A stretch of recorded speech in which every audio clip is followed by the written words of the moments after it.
मेरे प्यारे मित्रों, मैं राजनंदन प्रसाद एक बार फिर आपके सामने। मित्रों, नियोजित शिक्षकों के लिए जो लोग कल तक कुछ नहीं बोल पा रहे थे, अब उनकी भी जुबान खुलने लगी है।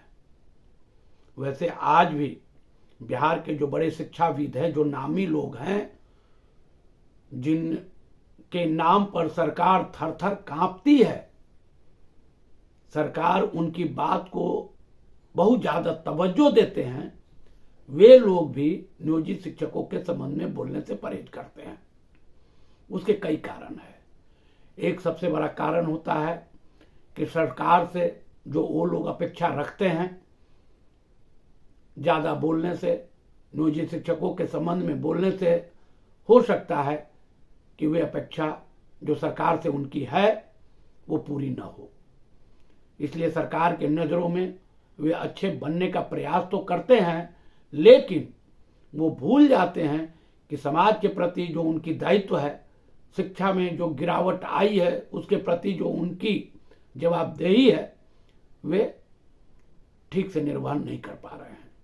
मित्रों, यह दुखद बात है। शिक्षाविदों को आना चाहिए था सरकार के बड़े बड़े लोगों से, जो बैठे हुए हैं बड़े पदों पर। वे लोग तो ताकत रखते हैं कि डायरेक्ट मुख्यमंत्री से भी बात कर सकें।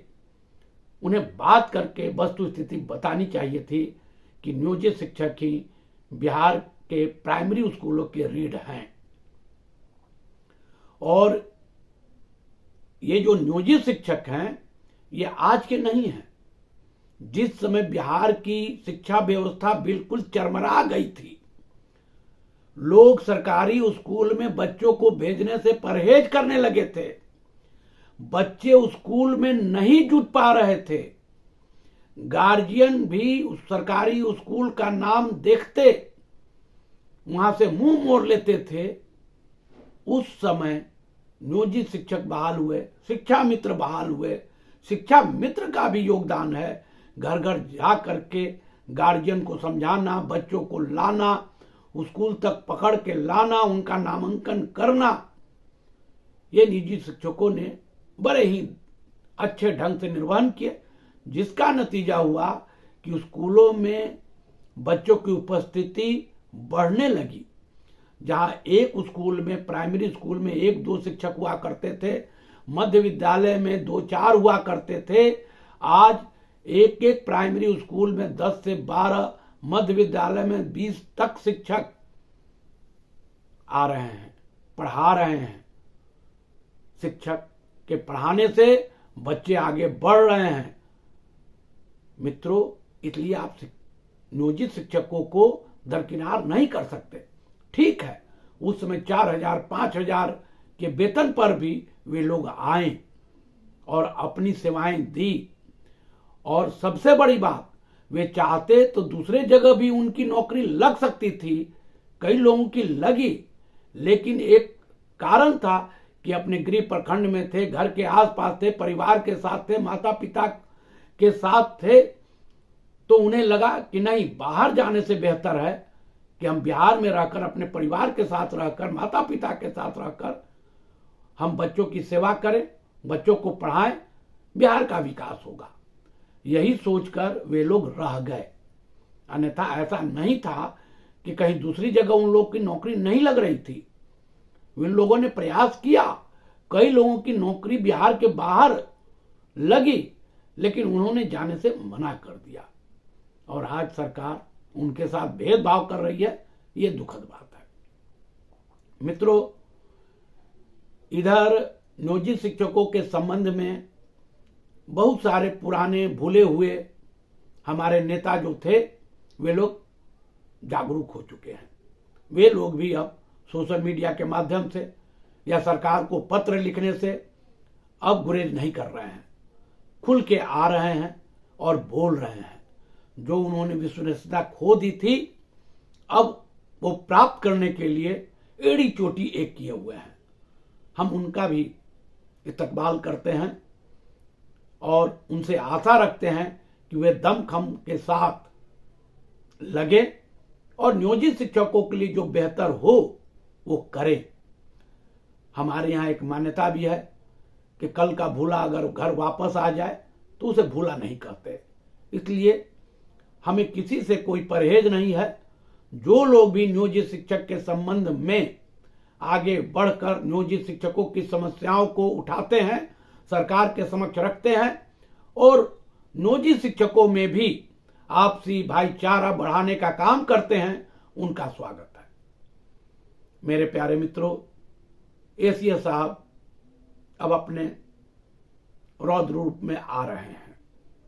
उन्होंने बेंच डेस्क मामले में खुद संज्ञान लिया।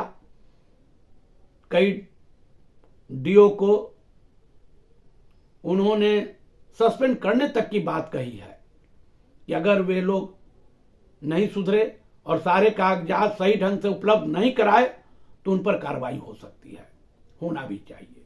लेकिन जो जानकारी है, श्री के पाठक साहब तत्कालीन अपर मुख्य सचिव साहब के आदेश से बेंच डेस्क की खरीद बिक्री हुई। वो खरीद बिक्री एकीकृत योजना के तहत हुई। एकीकृत योजना का कहने का मतलब है कि एक ही जगह डिसाइड किया गया किसको देना है और किससे लेना है, और ये टेंडर डिसाइड कर लिया लोग ऊपर ऊपर ही, सारे चीज मिलजुल के लोग कर लिए। क्या मिला नहीं मिला उस पर तो मैं ज्यादा नहीं बोल सकता, लेकिन इतना तय है कि ऊपर ऊपर ही डिसाइड हो गया। हर जिला के लिए एजेंसी तय कर दी गई और उस एजेंसी को सीधे कहा गया कि आप फला फला उस स्कूल में जाइए, अब आप बेंच डेस्क आप मुहैया करा दीजिए। और सीधे प्रिंसिपल साहब को आदेश गया कि आपके यहाँ इतना बेंच डेस्क गया है, 5,000 रुपया के हिसाब से गुणा भाग करके उतना का चेक काट दीजिए। उस समय का खौफ अलग था, लोग डरे हुए थे, सहमे हुए थे, कोई हैसियत नहीं थी दूसरे अधिकारियों की। अरे जब मंत्री की कोई हैसियत नहीं थी और माननीय मुख्यमंत्री की बातों को नजरअंदाज किया जा रहा था, तो एक प्राइमरी स्कूल के प्रधानाध्यापक की क्या हैसियत हो सकती है। उन्हें सीधे आदेश गया। अब किन लोगों ने आदेश दिया यह तो जांच का विषय है, कि आदेश गया कि आप कुर्सी बेंच और टेबल को रिसीव कीजिए और 5,000 गुना करके इतना पैसा का भुगतान आप चेक के माध्यम से कर दीजिए। सारे एजेंसी के लोग युद्ध स्तर पर पहुंचाए। गुणवत्ता क्या थी भगवान जाने। बच्चे उस पर चढ़े, बेंच पर बेंच टूट गया। बड़ा ही अद्भुत खेल हुआ। खैर वो तो अलग जांच का विषय है कि गुणवत्तापूर्ण ढंग का कोई कुर्सी बेंच टेबल मिला कि नहीं मिला। लेकिन जो जानकारी मिल रही है या मिली उस वक्त, सारे प्रिंसिपल प्रधानाध्यापक डर से कांपते हुए उन्होंने, जो एजेंसी के लोग आए उनको तात्पर चेक काट करके दे दिए। एजेंसी के लोग चेक लिए और चलते बने। नतीजा साफ है, उनके पास तो आ गया कितने कुर्सी बेंच और टेबल आया और उन्होंने 5,000 के दर से भुगतान कर दिया, क्योंकि बिल भी साथ लेके वे लोग आते थे। बेंच टेबल तो आता ही था, साथ में वे लोग बिल भी लेके आते थे।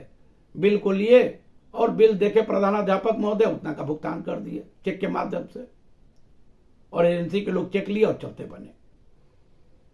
अब ऊपर कैसे निपटा गया वो तो सरकार के लोग जाने, उस पर आम आदमी कोई क्या बोल सकता है। अब जो जांच में देखा जा रहा है कि ढंग का बेंच टेबल नहीं पहुंचा और उसका भुगतान कर दिया गया, क्यों किया गया, कैसे किया गया, अब ये डीओ साहब धरे जा रहे हैं। अब डीओ साहब को भी बुझा नहीं रहा है कि हम क्या करें, अब वो किस पर मढ़े। खैर जांच से धीरे धीरे पता चलेगा और मुझे उम्मीद है कि जांच तह तक जाएगी तो निश्चित तौर पर जो बड़ी मछली है, जो बचने का प्रयास कर रही है, जो छोटी छोटी मछलियों को निगल चुके हैं लोग, वे लोग धरे जाएंगे और होना भी चाहिए।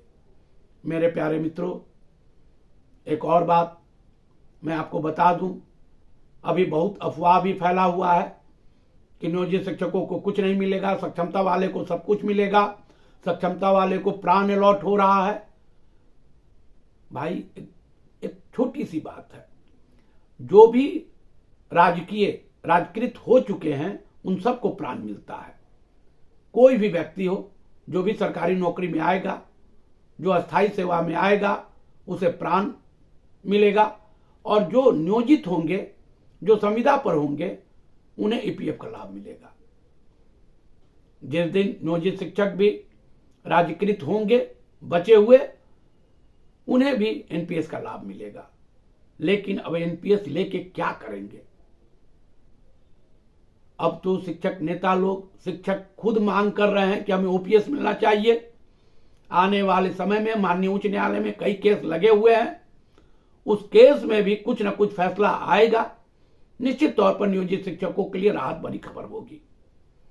मुझे उम्मीद है कि जो नियोजित शिक्षक आज भी पूरी ताकत के बल पर लगे हुए हैं, बने हुए हैं, उनकी संख्या आने वाले समय में बढ़ेगी, क्योंकि अब नियोजित शिक्षकों की स्थिति को देखते हुए और विशिष्ट शिक्षकों के बारे में जब जानकारी उन्हें मिल रही है, तो बहुत सारे लोग अब तय कर रहे हैं, द्वितीय चरण वाले जो सक्षमता पास किए हैं, कि हम ज्वाइन करें कि न करें। हमें उम्मीद है कि अच्छी संख्या में लोग सक्षमता पास करने वाले विशिष्ट शिक्षक संभवतः न बने, ऐसा मुझे जानकारी मिल रही है। अब आगे देखना होगा कि कितने लोग विशिष्ट शिक्षक नहीं ज्वाइन करते हैं, लेकिन हमें इंतजार करना होगा। मित्रों, मैं बार बार आपसे निवेदन करता हूं कि मैं राजनंदन प्रसाद, मेरा वीडियो आप लोग अवश्य देखिए, शेयर कीजिए, लाइक कीजिए, सब्सक्राइब कीजिए। धन्यवाद, बहुत बहुत धन्यवाद। जय हिंद।